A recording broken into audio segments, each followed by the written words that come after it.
Hello friends, welcome back to our snack and आज आप बनाने जा रहे हैं बेसन, जो कि जुकाम खांसी लिए बहुत बढ़िया होंगे। सो मैं आज आई थी नानी मम्मा घर, तो कहते मैं तुम्हें बेसन पानी है, देखते हैं कि बनना। सब तो पहले आप 2 चम्मच घ्यो लिता, बेसन पाया।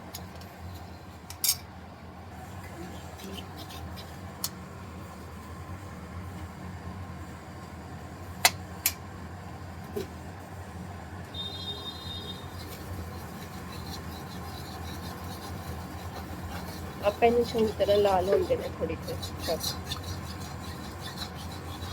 ਉਹ ਤਾਂ ਸੱਚੀ ਹੋ ਰਿਹਾ। ਫਿਰ ਆਪਾਂ ਹੁਣ ਇਹਦੇ ਚ ਪਾਣੀ ਹੈ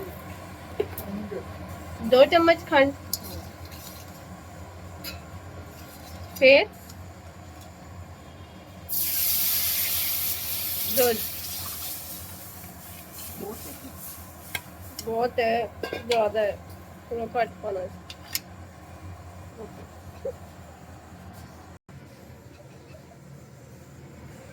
नानी मम्मा कहते इस तो भी घट पाना सी।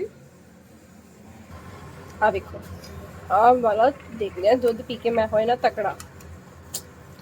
की करा यार, रस्ते च मिट्टी बहुत होंदी है जो बाहर जाएगा, पर ਉਹਦੇ ਨਾਲ ना मेरी तबीयत खराब हो जाती है। ਹੁਣ ਆਪਾਂ ਪੀ ਕੇ ਠੀਕ ਹੋ ਜਾਣਾ, ਤੇ ਹੁਣ ਮੈਂ ਅੱਗੇ ਤੋਂ ਮਾਸਕ ਪਾ ਕੇ ਜਾਇਆ ਕਰਾਂ ਬਾਹਰ ਜਿੱਥੇ ਵੀ ਜਾਣਾ।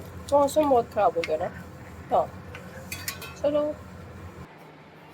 ਸੋ ਆਪਣਾ ਉਹ ਰੈਡੀ ਹੋ ਗਿਆ, ਤੇ ਉਹ ਆਪਾਂ ਰਾਤ ਨੂੰ ਸੌਣ ਤੋਂ ਪਹਿਲਾਂ ਪੀਣਾ, ਤਾਂ ਕਿ ਜਦੋਂ ਆਪਾਂ ਸਵੇਰੇ ਉੱਠੀਏ ਤਾਂ ਬਿਲਕੁਲ ਠੀਕ ਹੋ ਜਾਵੇ। Thank you for watching and do subscribe our channel on YouTube.